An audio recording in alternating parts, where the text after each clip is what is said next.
La predicación del día de hoy se llama así: la persistencia frente a la impaciencia. ¿Escucharon bien? La persistencia frente a la impaciencia. Durante todo este tiempo nosotros estamos hablando acerca de ¿qué? De la oración, ¿cierto? Y hemos hablado durante todo este tiempo de la oración y estamos hablando acerca de ser persistente en la oración. Pero ¿qué pasa cuando nosotros, escucha bien esto, cuando nosotros en la oración queremos adelantarnos? A veces nosotros tenemos la mala costumbre de querer apurarnos en cuanto a la oración. Tenemos la mala costumbre de querer nosotros adelantarnos a Dios, hacer las cosas de acuerdo a nuestra voluntad. Y a veces cometemos el error de hacer cosas que no deberíamos hacer. Ejemplo, una decisión personal, una decisión familiar, una decisión de pareja. Queremos adelantarnos a Dios y queremos hacer las cosas de acuerdo a nuestra manera. Una decisión de negocio. Señor, estoy orando por un negocio, ayúdame en esto. Pero estoy viendo de que Dios no responde. ¿Y qué hago yo? Meto mano y hago todo de acuerdo a mi voluntad. Generalmente cuando hacemos eso, lamentablemente, la regamos, metemos la pata y lamentablemente con el tiempo después nos vamos arrepintiendo de nuestras decisiones. Y es así, es así. Nuestra naturaleza humana nos lleva a eso, nos lleva a querer hacer cosas, y escucha bien esto, cosas que realmente no son necesarias. Queremos apurar los tiempos de Dios. Y los tiempos de Dios son siempre perfectos. No hay un tiempo de Dios que no sea perfecto. Son todos perfectos. Hoy día en la mañana mi esposa me comentaba de que un vendedor de Rimax que vive en Napaní falleció. Pero su muerte fue así. Fue a dormir y no despertó más. Así fue. Los tiempos de Dios. ¿Era el tiempo? Era el tiempo. A veces nosotros vamos en contra de esos tiempos. Y el día de hoy, cuando hablo de la impaciencia, en la persistencia, quiero dejarte claro una idea. No podemos adelantar el horario de Dios. Si en nuestra oración hay algo, no te puedes volver loco. Muchos de nosotros, cuando vine a este país no pensaba así. Pero mucha de la gente que llega a este país, ¿cuál es su proyecto de vida? Voy a trabajar 10 años, voy a juntar para mi rancho, voy a mandar dinero allá, voy a construirme una casa y voy a volver a mi rancho y voy a llegar con la buena troca, voy a llegar con un montón de ideas, voy a hacer un negocio, bla, bla, bla, bla, bla, bla. ¿Qué pasa? Nacen los niños, nacen los hijos. Los hijos son americanos. ¿Y qué nos engancha a este país? Los hijos. Después de eso dice, no, cuando los hijos se gradúen, yo voy a mi rancho y voy a llevar la troca y voy a llegar allá. ¿Y qué pasa con los hijos? Se enamoran, se casan, tienen nietos. ¿Y qué nos engancha? Los nietos. ¿Cuáles eran nuestros planes? 5 años. Durante esos 5 años, ¿qué pasa? Que como nosotros estamos acá, y usted sabe que acá los dólares están ahí en los árboles, usted estira la mano, agarra uno, que somos padrinos de boda, que somos padrinos de quinceañera, allá en nuestros países. Todos nuestros planes se nos van al charco. Imagínate esto. Si esos planes que son humanos se nos van al charco, imagínate cuando nosotros tenemos que enfrentarnos ante una decisión de vida, estando con Dios y nosotros queremos hacer nuestra voluntad. Hay una historia en la Biblia que habla acerca de eso, que habla acerca del anticipo de un fracaso. Y yo quiero enfocarme en esto hoy día.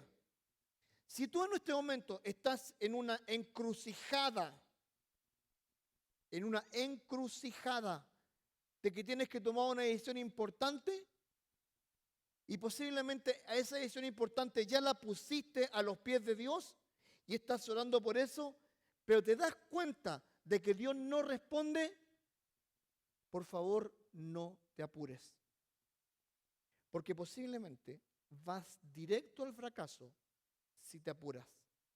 Porque Dios tiene un tiempo perfecto. Y eso es lo que vamos a ver hoy día. El anticipo de un fracaso. Y miren lo que dice la Biblia acerca de esta historia. Había ya reinado Saúl un año. Escucha quién era Saúl. Saúl era el primer rey de Israel, elegido por el pueblo de Israel, no elegido por Dios. Y cuando hubo reinado 2 años sobre Israel, escogió luego a 3,000 hombres de Israel, de los cuales estaban con Saúl 2,000 en un lugar que se llamaba Micmas, y en el norte de Betel había 1,000 hombres que estaban con Jonatán. Jonatán era su hijo, en Gaba de Benjamín. Ahí estaban. Habían 2 tropas, eso está diciendo. Y envió al resto del pueblo, cada uno a sus tiendas. Escucha esto. Este rey Saúl va a comenzar una guerra. Y la va a comenzar, y Saúl escogió a 3,000 soldados y puso 1,000 en un lugar con su hijo y 2,000 en otro lugar. Ahora, este hombre lo que estaba buscando era tener una confrontación con una tribu o un pueblo que eran los filisteos. ¿Qué sucedió?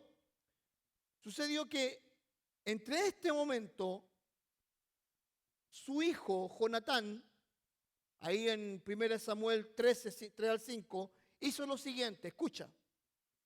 Y Jonatán atacó a la guarnición de los filisteos, que había en el collado, y lo oyeron los filisteos. E hizo Saúl tocar trompeta por todo el país, diciendo, oigan los hebreos. Y todo Israel oyó que se decía, Saúl ha atacado la guarnición de los filisteos. Y también que Israel se había hecho, escucha esta frase, abominable a los filisteos. Y se juntó el pueblo en pos de Saúl en Gilgal.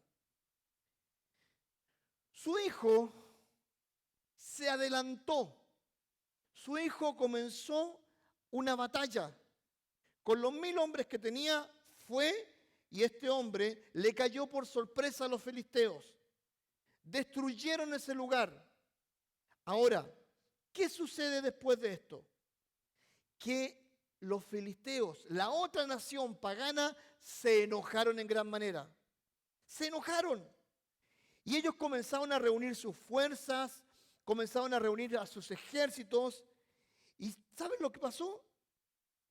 Pasó que con ese adelantamiento se iba a desatar una guerra aún más grande. Todo estaba en paz. No había por qué hacerlo. ¿Ustedes se acuerdan que entre los años 60, 70 y 80, en la historia del mundo hubo un fenómeno que se llamó la Guerra Fría? ¿Se acuerda de la Guerra Fría? ¿Qué era la Guerra Fría? Los países de Rusia, Polonia y todo eso estaban listos con cohetes. China, Turquía y países así, estaban listos con cohetes nucleares apuntando ¿a dónde? A Estados Unidos. Y Estados Unidos tenía sus cohetes nucleares apuntando a Rusia. Hubo un desarme. Eso se llamó la Guerra Fría. Durante 60, 70 y 80 y parte de los 90 había esa tendencia de que en cualquier momento cualquiera iba a apretar el botón y se iba a armar la Tercera Guerra Mundial. Bueno, en eso estaban ellos en ese momento. Los filisteos por un lado, los judíos por otro lado, Guerra Fría, nadie atacaba a nadie, todos estaban ahí. Y Jonatán llegó y dijo, hagamos guerra, hagamos guerra. Una decisión estúpida. Y yo le voy a explicar por qué era estúpida la decisión que él tomó. simplemente era estúpida porque los judíos dice que se hicieron abominables a los filisteos. Se habían hecho apestosos. Esa es la palabra, apestosos. O sea, de un momento a otro estaban allí y dijeron, hay que eliminar esta peste.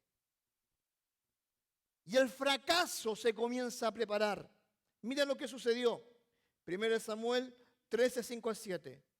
Entonces los filisteos se juntaron para pelear contra Israel. Y escucha este número. Escúchelo.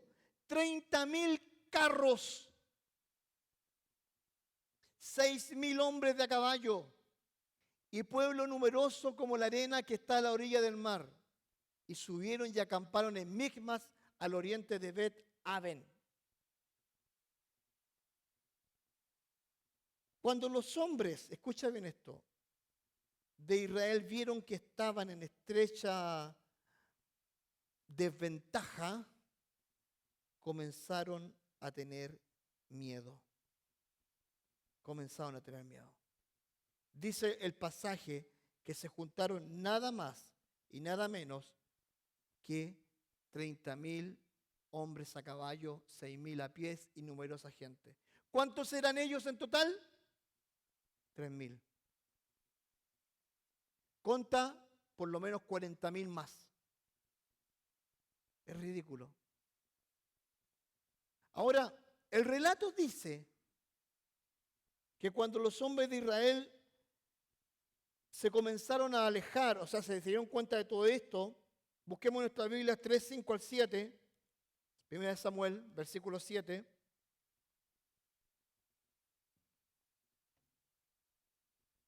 Primera Samuel, capítulo 3, 13.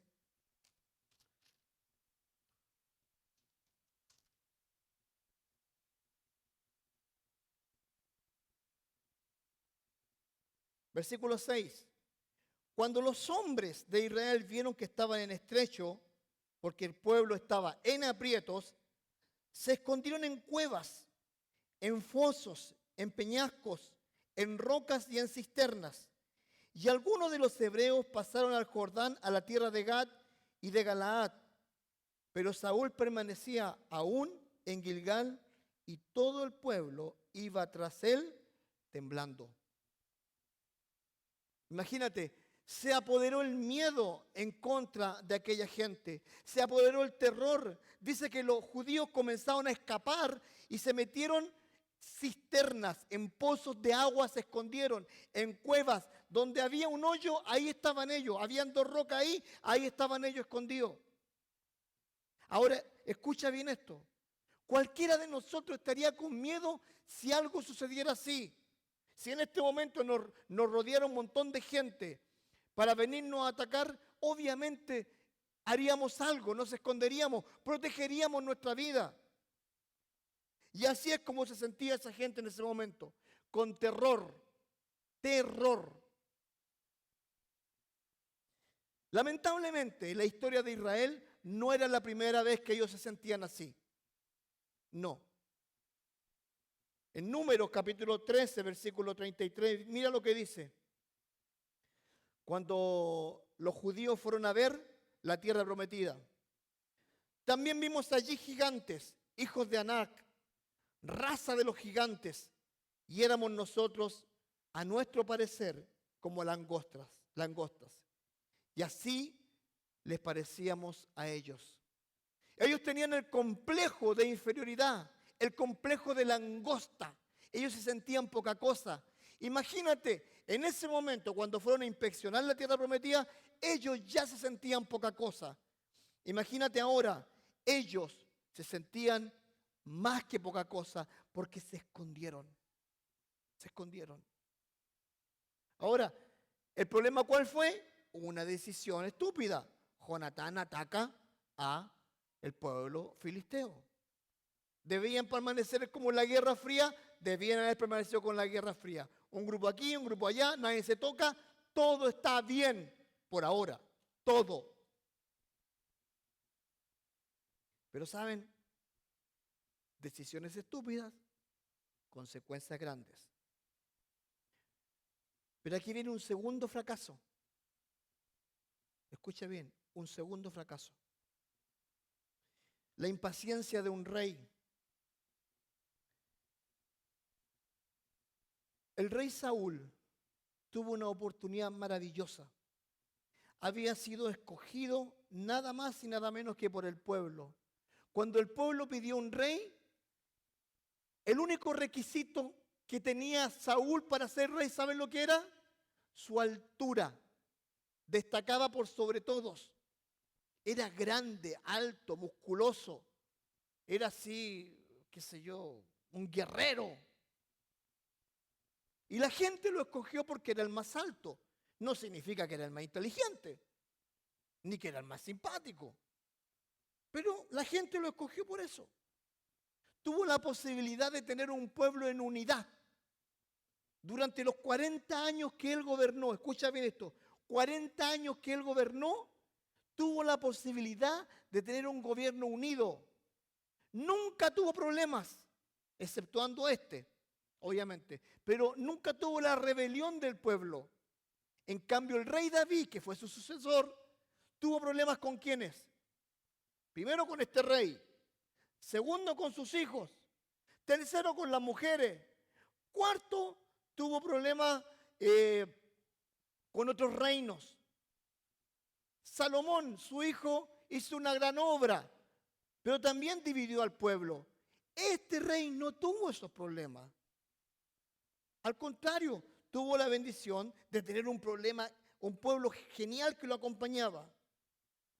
Lo otro, lo que le faltó a este rey le faltó ser un hombre espiritual. Pero tenía al lado suyo, escucha bien esto, un hombre espiritual. ¿Sabes cómo se llama ese hombre? Samuel, que lo acompañó, que estaba con él trabajaba con él, lo guiaba, lo apoyaba, le decía, tú eres el primer rey de Israel, yo voy a estar contigo, te voy a cuidar, voy a estar contigo. Y tuvo esa influencia de un hombre de Dios a su lado, un mentor espiritual. Pero ¿sabes qué? No la aprovechó. No la aprovechó. Ahora, con todo eso, él tenía un gran problema. ¿Sabes cuál era el problema que él tenía? Era su orgullo. Tenía un tema de orgullo horrible, gigante. Nadie lo podía cuestionar, nadie podía hablar con él. Era un orgulloso de primera. Ahora, el problema que nosotros vemos ahí es que ese orgullo también lo llevó a cometer el siguiente pecado. Mira, 1 Samuel 13, del 8 al 10. Sigamos con la historia. Y él esperó 7 días en el lugar donde él estaba, conforme al plazo que Samuel le había dicho. Ya le voy a explicar lo que le había dicho. Pero Samuel, escucha bien esto, pero Samuel no venía, no aparecía, no venía a Gilgal. Y el pueblo, ¿qué dice? Se le desertaba, el pueblo se le iba. De un momento a otro estaba ahí esperando Samuel al rey, el rey a Samuel, lo estaba esperando y no llegaba y no llegaba. Y escucha lo que sigue diciendo. Entonces dijo Saúl, traedme el holocausto y ofrenda de paz. Y ofreció el holocausto. Y cuando él acababa de ofrecer el holocausto, he aquí Samuel, que venía a Saúl y salió a recibirle para saludarle. El pasaje comienza con esa frase, y él esperó 7 días. 7 días. ¿Te acuerdas que te dije que Samuel, era el líder espiritual de él? Ok. Samuel le dice esto a Saúl. 1 Samuel 10:8. Luego bajarás delante de mí a Gilgal. Entonces descenderé yo a ti para ofrecer holocausto y sacrificar ofrendas de paz. Escucha la frase, espera 7 días hasta que yo venga a ti y te enseñaré lo que has de hacer. Espera, le dice. Yo voy a ir para allá a ungirte, a bendecirte para la guerra, a prepararte para la guerra. Ahí voy a estar yo, ahí voy a estar. Prepárate. Saúl esperó 7 días. Sí, esperó 7 días. Vio que no llegaba el sacerdote. No llegaba. ¿Y qué es lo que hizo? Hizo un sacrificio. Querido, en ese momento el rey no tenía derecho de hacer ningún sacrificio. Era una autoridad que solo el sacerdote tenía. El sacerdote iba a tomar ese sacrificio, iba a ungir a los guerreros, iba a ungir al rey, iba a orar por la guerra y los iba a enviar. Pero Saúl, como veía que el pueblo se le desertaba, se le desesperó. Dijo, aquí mejor voy a hacerlo yo, porque yo necesito hacerlo. El pueblo necesita de mí. Lamentablemente, Saúl tenía que cumplir una orden y por su cobardía, desertó y no lo hizo. Fíjate lo siguiente, Dios permitía aún a los reyes en algunas circunstancias hacer sacrificios y no se disgustaba. Segunda de Samuel 24-25 dice así: y edificó allí David un altar a Jehová y sacrificó holocaustos y ofrendas de paz.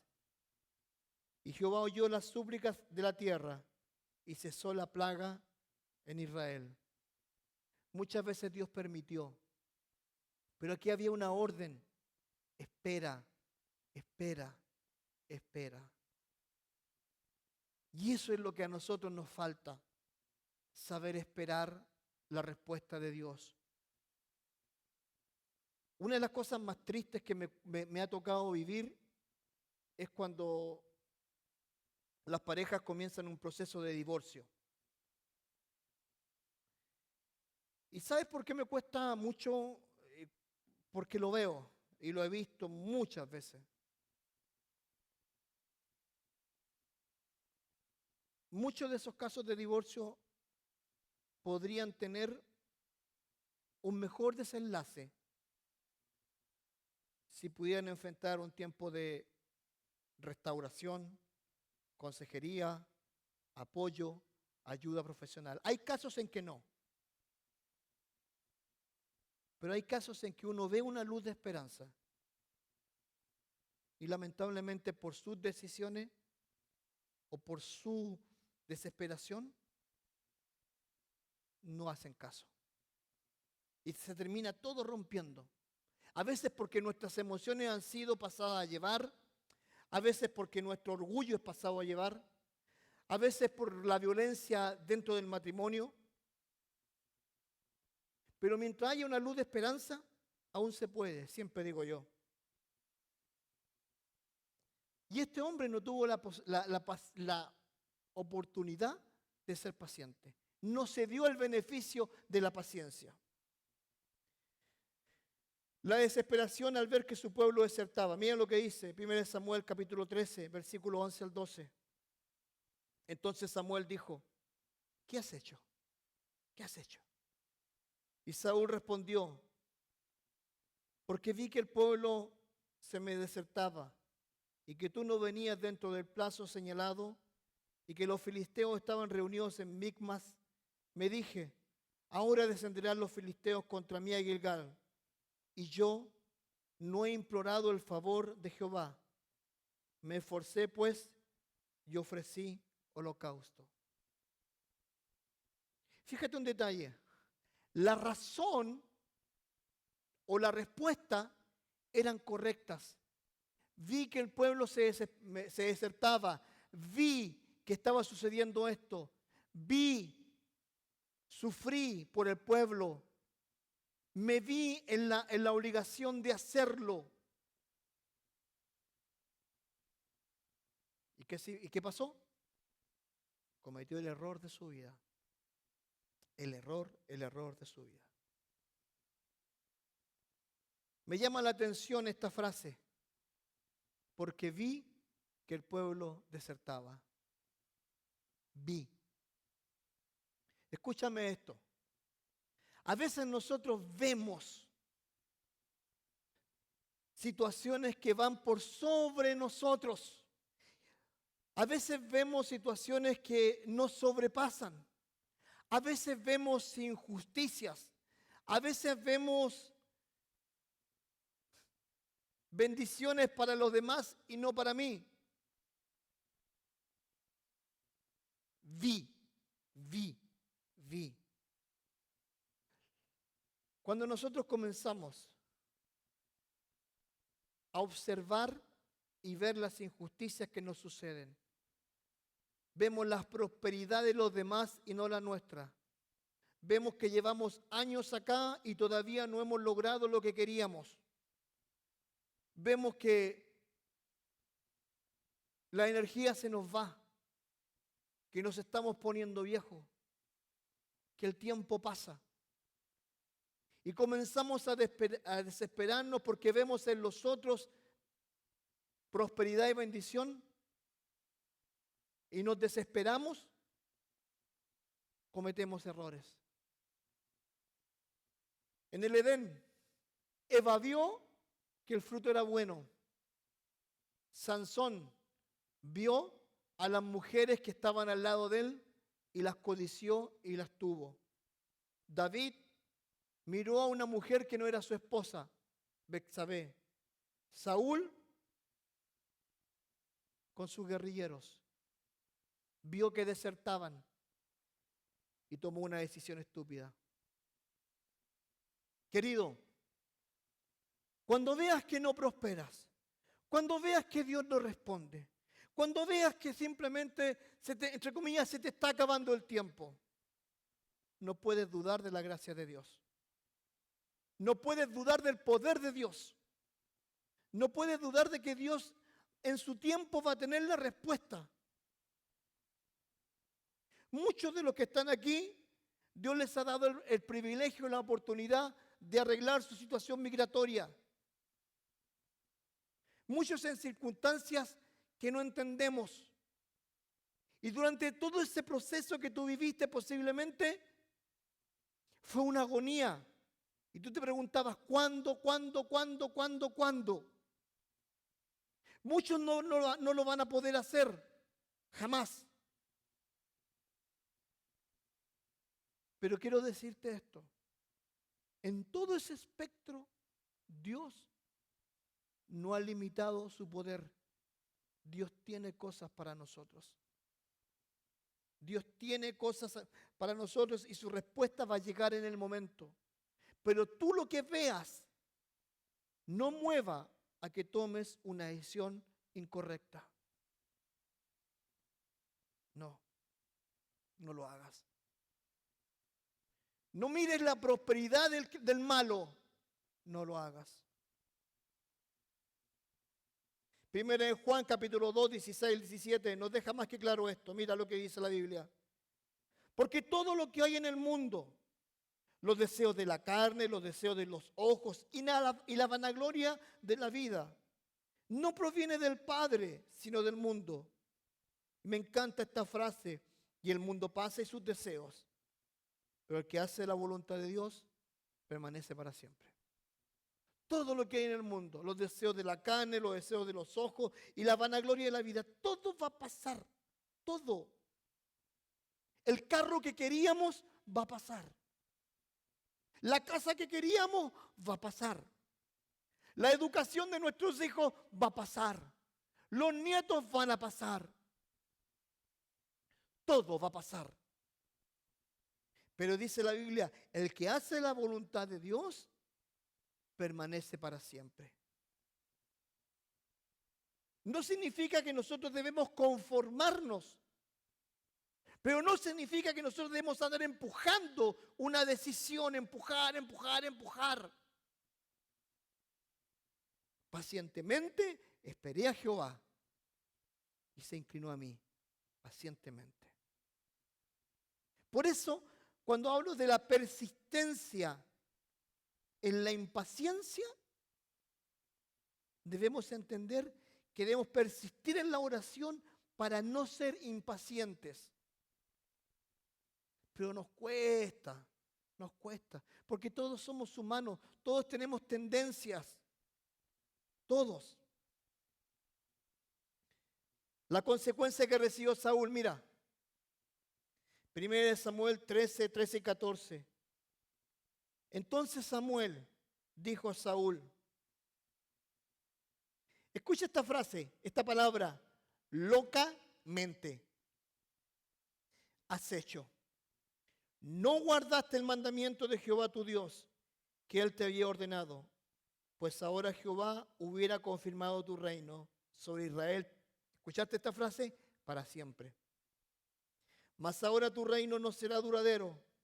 Jehová se ha buscado un varón conforme a su corazón, al cual Jehová ha designado para que sea príncipe sobre su pueblo, por cuanto tú, y escucha esta frase, no has guardado lo que Jehová te mandó. La impaciencia de Saúl lo llevó a cometer un pecado por su impaciencia. ¿Sabes cuál aparece? Aparece una palabra ahí, que es la palabra locamente. En el griego, en el hebreo, la palabra es sakal, que quiere decir que es un ser risible, desvanecedor, entorpecedor, locamente y necio. O sea, su decisión lo hizo parecer un loco, lo hizo parecer una burla delante de Dios. ¿Cómo se te ocurrió tomar el lugar que no debías? ¿Cómo? No debías hacerlo. No tenías por qué hacerlo. No era el tiempo para poder hacerlo. No lo era. Locamente has hecho. La palabra en hebreo quiere decir también falta de firmeza y falta de decisión. En Eclesiastés capítulo 10, versículo 1, acerca de esta misma palabra, dice lo siguiente: las moscas muertas hacen heder y dar mal olor al perfume del perfumista. Y escucha esta frase, hace una pequeña locura al que es estimado como sabio y honorable. Escucha esto, una falla, una mala decisión en tu vida te hace ser una persona, y escucha esta frase, de mal olor. He visto a tantos, te digo, mira, en lo personal, yo te hablo como yo, el pastor Francisco Goyío, yo. Mi oración es esta: Señor, ayúdame a ser íntegro, a cuidar mi relación primero contigo, a cuidar mi relación con mi esposa y a cuidar mi relación con mis hijos. El peor daño que un pastor le puede hacer a Dios, a una iglesia, es cometer una estupidez. Número 1, ser desleal a Dios, ser desleal a tu esposa, ser desleal a tus hijos, ser desleal a tu iglesia que estás pastoreando. Y es triste cuando eso sucede. Es triste cuando un hombre de Dios cae porque pierde autoridad. Nunca más puede volver a levantar la Biblia con honorabilidad, porque siempre va a estar cuestionado. En lo personal, pienso que un hombre que ha cometido un adulterio, y si es pastor, no debería nunca más volver al púlpito como pastor, porque ha deshonrado en primer lugar, su relación con Dios, con su esposa y con sus hijos. Y dice la Biblia que aquel que no es capaz de gobernar su casa, no puede gobernar la casa de Dios. Esa es mi postura. Una locura, una locura. Querido, una locura te hace ver apestoso. Y a veces esas locuras las cometemos simplemente porque no sabemos esperar. No somos pacientes. No sabemos cuidar nuestra relación o nuestras relaciones. Y yo les animo a ustedes. Cuiden su testimonio. Cuiden su persona delante de Dios. Cuídenla. Cuiden su honra. Cuídenla. Es posible que Saúl haya hecho todo bien, pero una locura lo condenó a perder su reino y Dios buscó un reemplazo al rey David. Querido, usted y yo estamos expuestos a tener una mancha en nuestra vida, a que sea imborrable, que nos marcará para siempre. Sé que existe el perdón y sé que existe la gracia de Dios, pero escucha esto, el estigma queda para siempre. Él engañó a su esposa, ella engañó a su esposo, él era un abusador, ella era una abusadora, él era un tóxico, ella era una tóxica. Te hiciste un cartel. Te hiciste un cartel. Y todos lo van a ver. La verdadera forma de esperar. Lucas 21:36. Escucha esta frase. Velad. Velad. Pues en todo tiempo orando, que seáis tenidos por dignos de escapar de todas estas cosas que vendrán y de estar en pie delante del Hijo del Hombre. Velad, velad, estar despiertos en oración, rogándole a Dios que nos ayude. Señor, me presento delante de ti en oración. Estoy convencido de que tú me vas a ayudar. Velad, velad. Primera de Tesalonicenses 5:17, el versículo más corto de la Biblia. Orad sin cesar. Orad sin cesar. Ora, ora, ora. Colosenses 4:2. Perseverad en la oración. Se repite la frase. Velad en ella con acción de gracias. Señor, estoy orando por un mejor trabajo. Estoy orando, Señor, por mi relación con mi esposo, con mi esposa, mi relación con mis hijos, mi relación con la iglesia, mi relación con mis compañeros de trabajo. Estoy orando, Señor, para que tú hagas tu voluntad en mi vida. Estoy orando, estoy orando. No dejar de hacerlo. Empujar, empujar en la oración. Señor, aquí estoy. Escucha mi voz.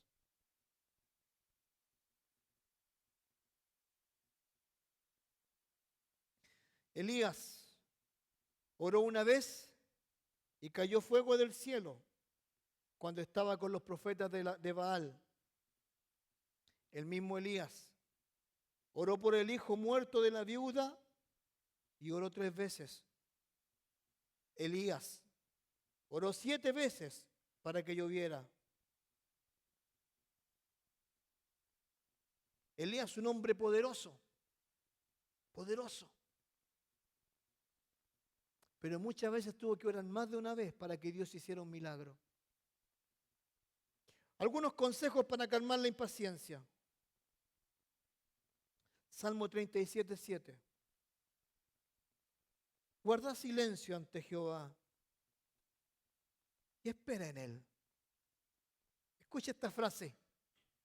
No te alteres con motivo del que prospere en su camino. O sea, si hay alguien que está al lado tuyo y está prosperando, paciencia, paciencia. Tampoco estén mirando por el hombre que hace maldades. No.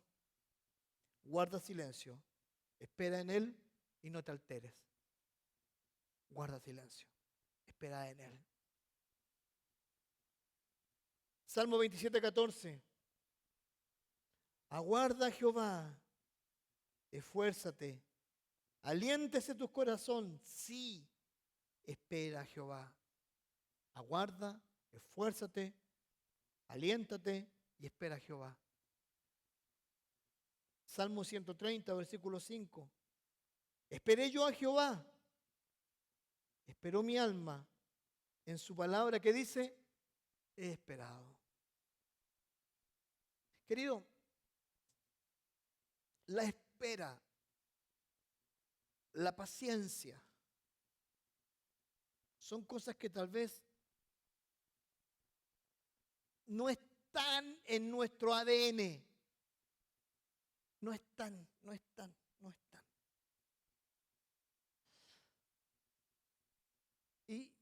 Y el saber esperar es una cosa horrible. Pero ¿qué dice Dios? Esperad a Jehová. Sean pacientes. No se compliquen la existencia. Los estoy escuchando. Te escucho. No dudes que Dios te escucha. No dudes, por favor. No conozco un Dios que no me haya escuchado. No lo conozco. Él siempre está allí, golpeándonos, ayudándonos. Te voy a contar algo que me pasó esta semana. Parece ridículo, pero te lo voy a contar. Nosotros empezamos con mi esposa en septiembre del año pasado, el 27 de septiembre, el día de mi cumpleaños. Fue el día que cerramos el negocio, nuestro primer negocio de casa. Compramos casa, la remodelamos y la vendemos. Y estamos en la segunda. Estamos con el 97% terminado. Pero se nos acabó la plata. Así, se nos acabó la plata. Porque hemos invertido, así, trabajado y todo eso. Y bueno, yo siempre trabajo tenemos un crédito, nuestro dinero y las tarjetas de crédito. Y adivina qué, las tarjetas de crédito vencían ¿cuándo? Esta semana, son 4. Y el que maneja las tarjetas soy yo. Y yo hace 2 semanas le dije, Señor, no tengo dónde sacar, no tengo idea qué hacer, ayúdame.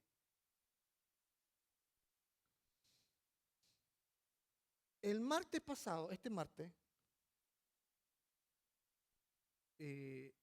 nos llegó un cheque de una compañía aseguradora que nosotros habíamos tenido hace mucho tiempo. Escucha esto, hace mucho tiempo. Y nos habían cobrado un sobreexcedente. Adivina de cuánto era el cheque. Del dinero que teníamos que pagar las 4 tarjetas. Y yo cuando estaba escribiendo ese sermón dije, Señor, es verdad que tú respondes. Y te lo cuento, te puedo mostrar el cheque, si quieres, no estoy mintiendo. Pero en esos detalles Dios también trabaja. Aún en nuestros negocios. Y yo creo que cada uno de los que está aquí tiene una historia que contar acerca de lo que Dios ha hecho cuando Dios ha respondido una oración. Y si Dios te ha sabido responder en su tiempo, no pongas en duda la palabra de Dios. Porque Satanás, el diablo, siempre te va a querer meter dudas. Siempre. Dios no te escucha, Dios no te responde, Dios apretó su oído, los tapó. Y quiero que sepa esto. Dios jamás va a dejar de responderte. Jamás.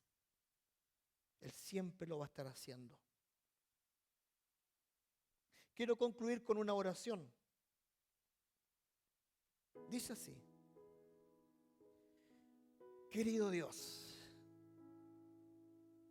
he orado tantas veces por una respuesta. y creo que no me escuchas. He pensado muchas veces que te has olvidado de mí, pero hoy te pido perdón por esos pensamientos que se han metido a mi mente y están carcomiendo mi fe en ti. Ayúdame a que no use de mis medios para hacer mi voluntad, sino que me ayudes a esperar tu voluntad en mi vida. Sé que las respuestas vienen de parte tuya y ayúdame a creer en tu promesa, que eres poderoso para hacer todas las cosas mucho más abundantemente de lo que hemos pedido o entendemos, según el poder que actúa en mí. En Cristo Jesús. Amén. Que esa sea nuestra oración. Que nuestra oración sea: Señor, yo sé que me escuchas. Yo sé que no estoy solo o sola. Yo sé que eres un Dios que está pendiente de mis necesidades. Yo sé que eres un Dios que está pendiente de mis limitaciones. Que yo sé que soy limitado, ¿no? No, mis limitaciones, Señor, yo no puedo hacer más allá de eso. Pero sé de que tu poder y tu guía y la oración y mi descansar en ti me dan paz. Me dan paz. Como dice Filipenses, esa paz que sobrepasa todo entendimiento. Persistencia en medio de la impaciencia. ¿Persistencia en qué? En la oración, para no ser impacientes y querer hacer nuestra voluntad. Nuestra voluntad. ¿Ya viste lo que le pasó al rey? ¿Ya viste lo que le pasó a Eva? ¿Ya viste lo que le pasó a Sansón? ¿Ya viste lo que le pasó al rey David? ¿Ya lo viste? La Biblia está llena de malos ejemplos de gente que quiso hacer su voluntad cuando no tenía que hacerlo. Cuando apuramos los tiempos. ¿Saben lo que es apurar los tiempos? Ahora. Es que se nos acaba el tiempo. No es así. No es así. Así que yo te invito a ti a esto. A que no olvides que tú debes ser una persona paciente en medio de esta locura de mundo que nos hace impacientes. Amén. Pues bien.